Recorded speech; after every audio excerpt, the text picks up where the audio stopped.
네, 서로에게도 한번 인사하겠습니다. 사랑하고 축복합니다. 네, 한 번 더 얼굴을 보시면서 한 번 더 이렇게 인사할까요? 더 사랑하고 더 축복합니다. 네, 오늘 하루도 많이 수고하셨고 또 오늘 하나님께 주신 말씀을 통해 귀한 쉼을 얻고 가시는 시간 되시기를 소망합니다. 여러분들 혹시 시간 될 때마다 TV 많이 보시나요? 요즘은 TV가 아니더라도 이제 뭐 넷플릭스나 뭐 디즈니 같은 거를 통해서 내가 보고 싶은 시간에 내가 보고 싶은 걸 볼 수가 있죠. 근래에 좀 유명했던 드라마가 있습니다. 혹시 메이드 인 코리아라고 혹시 아시나요? 네, 메이드 인 코리아. 제가 저거를 보면서 남자가 멋지다는 게 저런 거구나라는 걸 느끼게 됐는데 좀 단순히 살만 빼는 게 아니라 좀 멋짐을 추구하고 싶어지는 그런 마음을 들게 했던 드라마였던 것 같습니다. 그렇다고 막 따라한다는 건 아닙니다. 네. 하여튼 이 메이드 인 코리아라는 그런 드라마를 보게 됐는데 이 드라마가 어떤 내용이냐면은 이제 부와 권력에 대한 야망을 지닌 남자가 나오고요. 또한 그를 막기 위해서 모든 것을 내던진 검사가 등장을 합니다.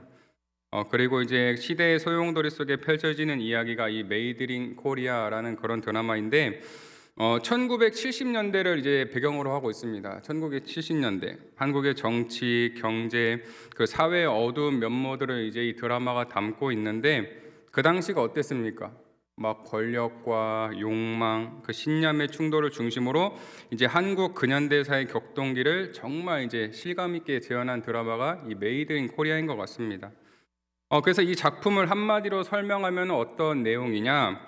무엇을 기준으로 삼고 있느냐가 한 사람과 한 사회의 방향을 결정한다. 이렇게 이야기할 수 있을 것 같습니다.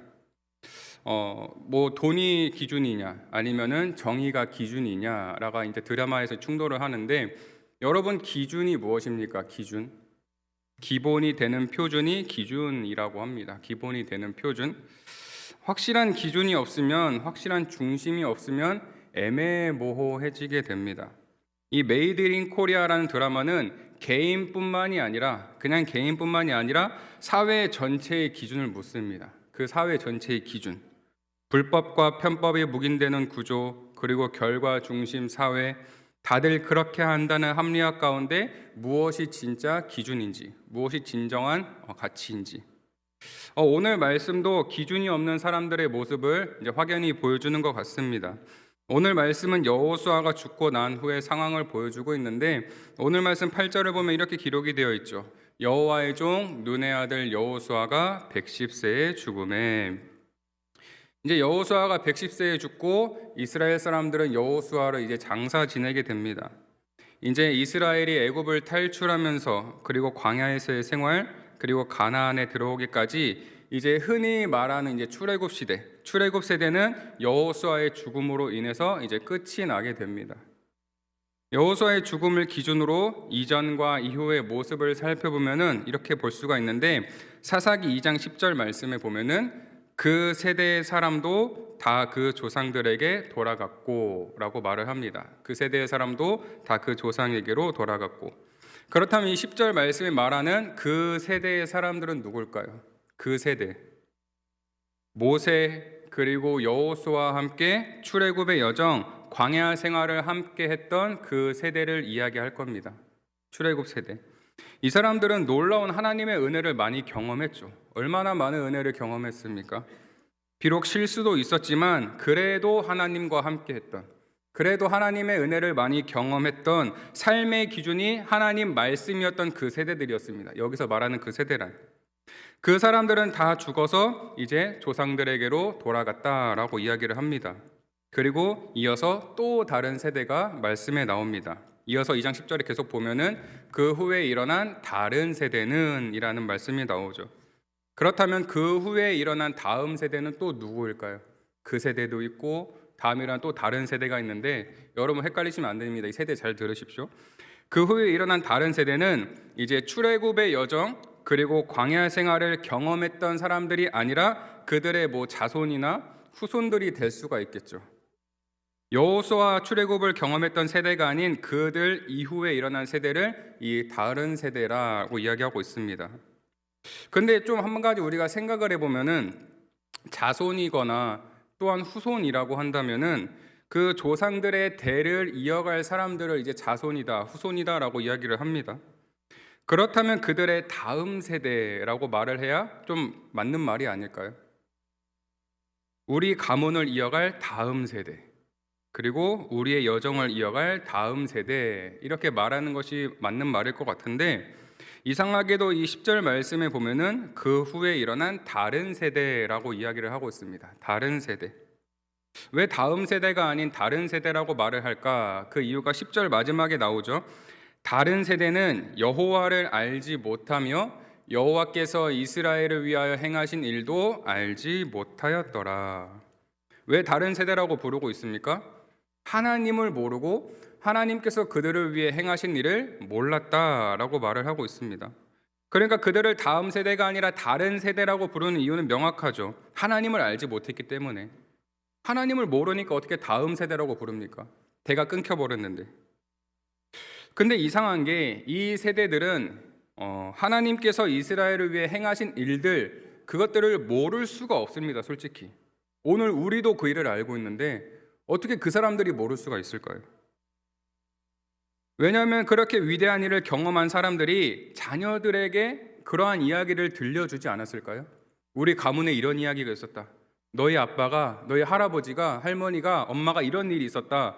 대대손손 이야기를 해주지 않았을까요? 예를 들어서 만약에 여러분들이 편의점에 갔습니다. 그냥 평소와 같이 편의점에 가셨는데 갑자기 때마침 그 편의점에 도둑이 들은 거예요. 강도가 들었습니다. 여러분들은 어떻게 하시겠습니까? 그게 중요한 게 아니고요. 네, 그래서 강도가 갑자기 들어와서 나도 놀란 마음에 이제 슬금슬금 도망가려고 뒷걸음질 치는데 실수로 과자를 건드리게 된 겁니다. 과자가 떨어지면서 소리가 나게 됐죠. 놀란 강도가 누구야? 라고 하면서 제 쪽으로 오는 겁니다. 우리 쪽으로 오게 됩니다. 그래서 강도가 오더니 우리의 얼굴을 보고 놀라서 넘어진 겁니다. 그래서 졸지에 우리는 강도를 제압한 사람이 되신 거예요. 제가 아니라 여러분, 우리 모두가 강도를 제압한 사람이 됐습니다. 어떤 방법으로 강도를 제압하게 됐죠? 우리가? 강도가 그냥 우리의 얼굴을 보고 놀라서 넘어졌는데 우리는 강도를 제압하게 된 겁니다. 우리 옆에 분들 얼굴 한번 보실까요? 어떠십니까? 참 은혜로운 그런 얼굴들이시죠. 자, 우리가 의도치 않게 강도를 제압하게 됐는데 여러분들 집에 가시면 자녀들에게 뭐라고 얘기하실 거예요? 아, 엄마 아빠가 강도를 제압했어. 근데 내 얼굴을 보고 강도가 놀라 넘어졌어, 이렇게 얘기하지 않을 거 아니에요.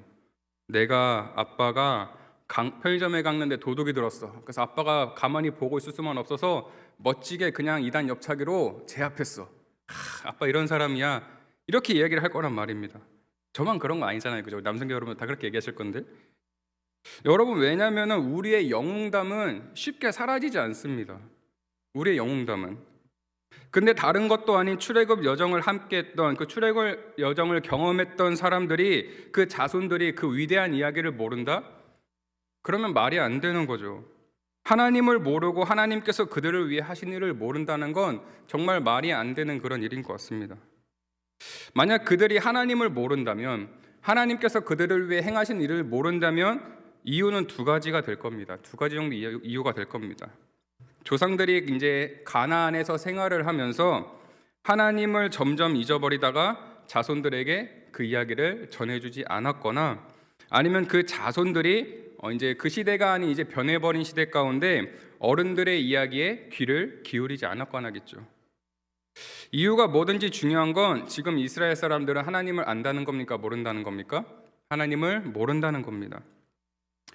안타깝게도 오늘 본문을 시작으로 이제 이스라엘 사람들은 하나님의 뜻에서 벗어나서 그냥 자신들의 소견에 옳은 대로 행하기 시작을 합니다.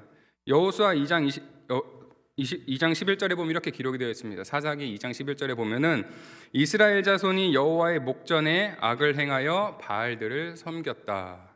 이제 이렇게 이야기가 쭉 흘러가게 됩니다. 여러분, 우리가 역사를 공부해야 된다, 역사를 바로 알아야 된다라고 말을 하는데 그 이유가 무엇입니까? 단순히 어떠한 시험의 점수를 잘 받기 위해서가 아니라 과거에 일어난 일들, 과거에 우리에게 일어났던 일들, 아픈 역사가 있다면 그것을 다시 반복하지 않기 위해서 우리가 준비하기 위해서 아닙니까? 과거에 미흡했던 부분들, 또한 실수가 있다면 그 실수들을 보완해서 그와 비슷한 상황에 우리가 다시 처하게 된다면 예전과 같은 실수를 우리가 다시 되풀이하지 않기 위해서. 자, 그렇다면 여러분, 오늘 우리 이 말씀을 본 우리가 이스라엘 자손들과 같은 실수를 반복하지 않기 위해서 우리는 무엇을 할 수 있을까요? 우리는 무엇을 할 수 있겠습니까? 그저 이 성경에만 기록되어 있는 나와는 뭐 크게 상관없다라고 생각하지 말고 말씀 속에 이스라엘 자손이 오늘 우리의 이야기, 우리 가문의 이야기라고 생각하면서 한번 대책을 세워보자는 겁니다. 어떻게 해야 될지, 어떻게 해야 우리가 이 실수를 되풀이하지 않을지. 도대체 왜 이스라엘 사람들은, 왜 이스라엘 자손들은 여호수아가 죽고 난 뒤에 도대체 무슨 일이 있었길래 하나님을 모르는 전혀 다른 세대가 되어버린 것일까요? 이 여호수아의 죽음을 기준으로 인해서 이스라엘의 모습이 완전히 다른 것을 우리는 볼 수가 있는데, 뭐 오늘날로 치면 쉽게 이제 코로나 이전과 이후의 모습으로 나눌 수가 있을 것 같습니다. 코로나 전과 이후의 삶이 너무나도 달라져 버린 이 시대가 돼버렸죠. 특별히 그리스도인이라고 말하는, 하나님의 자녀라고 말하는 우리의 모습은 어떻게 달라져 있습니까? 코로나 이전과 이후의 모습을 본다면 오랫동안 뭐 예배를 드리지 못한 아쉬움에 이전보다 그냥 더 열심히 예배를 드리기 위해서 열정을 내시는 분들도 계시고, 아니면 반대로 예배의 발걸음이 멀어지다 보니까, 교회에서의 발걸음이 멀어지다 보니까 이제 그것에 익숙해져 버려서, 그게 너무나 편해져 버려서 더 멀어진 분도 계실 겁니다. 그렇다면 여기서 그 사람의 기준이 명확하게 드러나는 것이죠. 아무리 코로나로 인해서 예배의 발걸음이 멀어졌다 한들 어떠한 문제와 어떠한 어려움이 있다고 해도 그분의 기준이 하나님의 말씀이고 그분 앞에 여전히 서 있다면 우리는 여전히 또한 어디에서든지 그리스도인, 하나님의 자녀로서의 모습으로 살아가게 될 것입니다. 근데 안타깝게도 오늘 말씀 속의 이스라엘 자손들은 그들의 기준이 하나님의 말씀이 아니었던 것 같습니다. 그들의 가장 가치 있는 것이 하나님이 아니었던 것 같아요. 오직 나에게 쾌락과 또한 나에게 만족을 주는 이 세상의 것들이 가장 큰 가치였고 내 인생의 기준이었기 때문에 하나님을 모르는 다른 세대다라고 이제 평가가 되고 있는 겁니다. 여러분, 근데 오늘 이 자리에 있는 우리 충일교회 역시 그렇게 되지 말라는 법은 없습니다. 나의 기준이, 오늘 우리 충일교회의 기준이 하나님이고 하나님의 말씀이 아니라고 한다면, 내 우선순위가 하나님이 아닌 다른 것들이라고 한다면 우리 역시 이스라엘 자손들의 모습이 되어버리는 건 한순간이겠죠. 여러분, 너무나 두려운 말씀이 아닐 수가 없습니다. 또한 지금 우리가 살아가고 있는 이 시대를 표현하자면 기준을 잃어버린 사회와 또한 기준을 붙들어야 할 교회다라고 말을 할 수 있을 것 같습니다. 사회와 그리고 교회는 기준이 있어야 건강하죠. 분명한 기준이 있어야 건강합니다. 사회든지 교회든지. 무엇이 옳은 것인지, 또한 무엇이 틀린 것인지, 무엇이 가치 있고 무엇을 버려야 할 것인지 분명히 구분할 수 있어야 됩니다. 그런데 기준이 하나님과 하나님의 진리에서 떠난다면 변하게 됩니다. 변질되어 버리게 되어 있죠. 진리보다 유리함이 기준이 되어버리고, 정직보다 성공이 기준이 되고, 인격보다 결과가 중요해지고, 그래서 이것이 옳은가 보다는 이것이 나에게 이득이 되는가, 그것을 먼저 따지게 되고, 하나님께서 기뻐하시는가 보다 사람들의 눈에 내가 어떻게 평가될까, 그거 먼저 신경 쓰게 됩니다. 이것이 바로 기준을 잃어버린 사회와 교회의 모습인 것 같아요. 기준을 잃어버린 곳에서는 악이라고 하는 것이 갑자기 나타나지 않습니다. 조금씩 정당화됩니다. 조금씩 합리화되겠죠. 조금씩 어쩔 수 없는 것들이 되어버립니다. 그러다 보면 죄가 죄로 느껴지지 않고, 또한 불의가 현실이 되고 거짓이 지혜가 됩니다. 사사기를 볼 때 우리가 사사기를 읽으면서 가장 큰 문제가 무엇입니까? 사사기에서의 가장 큰 문제가 무엇이죠? 각자 소견에 오른 대로 행한 시대가 이 사사기에 나와 있습니다. 각자 소견에 오른 대로. 하나님의 말씀이 기준이 아니라 하나님께서 행하신 대로 행했던 것이 아니라 각자 소견에 오른 대로 행했던 시대, 즉 쉽게 말해서 기준이 무너져 버린 시대가 이 사사기 시대였습니다. 너무 큰 문제였죠. 그래서 하나님은 언제나 사람 한 명을 세우셔서 기준을 다시 붙들게 하셨습니다. 너희들의 기준이 무엇인지, 너희들이 지금 붙들어야 될 것이 무엇인지 계속해서 말씀해 주시고 계십니다. 기준은 언제나 개인의 선택에서 시작이 되는 것 같습니다. 나는 지금 무엇을 옳다고 여기고 살고 있는가? 나는 무엇 때문에 지금 이 손해를 감수해야 되는가? 여러분, 이 질문에 답이 없다면, 스스로 우리가 답변을 할 수 없다면 우리는 세상의 기준에 계속해서 이끌려가게 될 것입니다. 그러나 이 질문에 있어서 하나님과 하나님 말씀이라고 내가 분명히 말할 수 있다면 흔들리는 시대 속에서도 굳건히 서 있을 수 있는 그런 존재가 될 수 있습니다.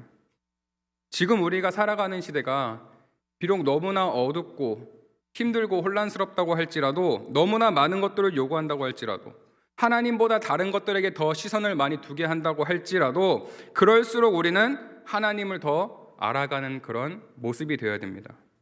여호와를 모르는 다른 세대가 아니라 여호와를 힘써 알아가는 그런 세대가 되어야 되겠죠. 여러분, 여호와를 힘써 알아가는 세대의 기준은 무엇일까요? 오직 하나님과 하나님 말씀입니다. 하나님과 하나님 말씀이기 때문에 그분을 더욱더 알아가고 싶은 것이죠. 그분의 말씀이 무엇인지, 우리가 하나님을 따라가면서 어떻게 그분의 말씀에 순종해야 되는지. 그래서 우리의 기준이, 우리의 중심이 하나님 말씀으로 굳건히 자리 잡혀 있다면 세상의 유혹과 시험에 쉽게 흔들리거나 무너지지 않습니다. 다른 사람들이 봤을 때는 그냥 무너질 것 같고 위태위태해 보여도 보이지 않는 하나님의 손이 오늘 그리고 내일 앞으로도 계속해서 우리를 굳건히 붙들어 주실 것이기 때문에, 우리의 기준과 중심이 단단하기 때문에 우리는 생각보다 쉽게 흔들리거나 넘어지지 않습니다. 간절히 소망하는 건 우리 충일교회 모든 공동체의 기준은 오직 하나님과 하나님 말씀이었으면 좋겠습니다. 아무리 시대가 변한다고 할지라도, 시대가 빠르게 변한다고 할지라도 세상의 가치와 세상의 기준은 계속해서 변해가고 있지만 변하지 않는 하나님의 말씀이 우리의 삶의 인생의 기준이 되었으면 좋겠습니다. 그래야 우리가 변질되지 않는 하나님의 자녀로서 당당하게 살아갈 수 있지 않겠습니까? 다음 세대들이 그런 우리의 모습을 보고, 아, 그리스도인들은 이런 것이구나, 하나님의 말씀에 중심을 두고 살아가는 모습은 이런 모습이구나 라면서 세상 가운데 당당하게 살아갈 수 있지 않겠습니까? 오늘은 특별히 남성교연합회 헌신 예배로 드려지고 있습니다. 우리 남성교회 분들의 삶의 기준은 무엇입니까? 남편으로서, 또한 아버지로서, 또한 사회 공동체 일원으로서 평범하게 살아간다는 것이 결코 쉬운 일은 아닙니다. 평범하게 살아가는 것이 가장 좋다라고 하는데 가장 어려운 일이 평범하게 살아가는 것이죠. 거기에 교회 생활까지 열심히 해야 된다?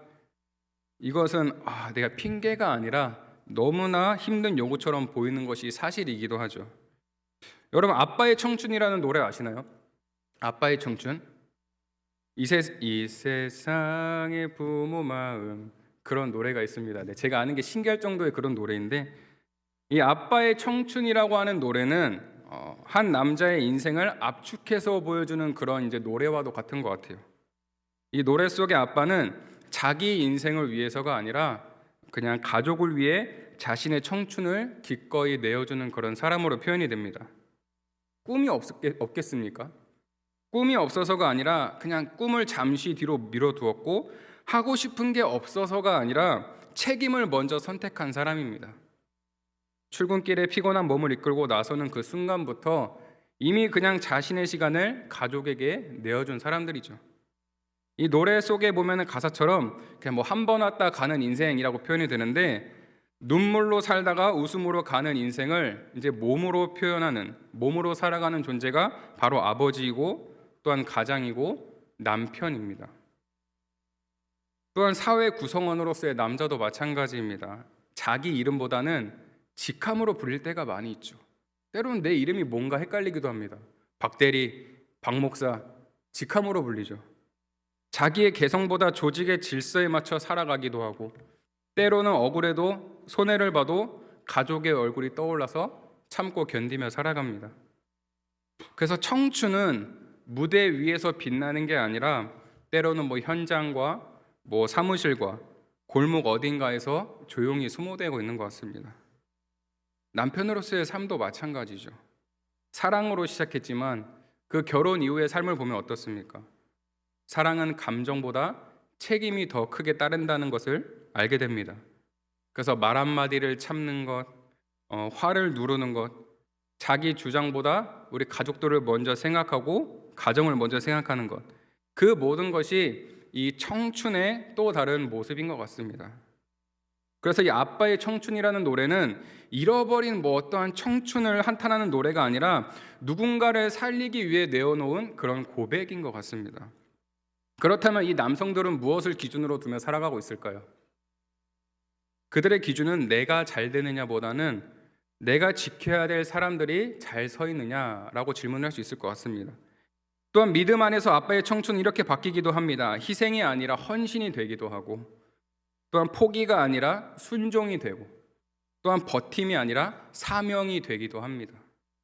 그래서 아빠의 청춘은 패배자의 노래가 아니라 사명을 받은 사람의 노래다, 이렇게 표현할 수 있을 것 같습니다.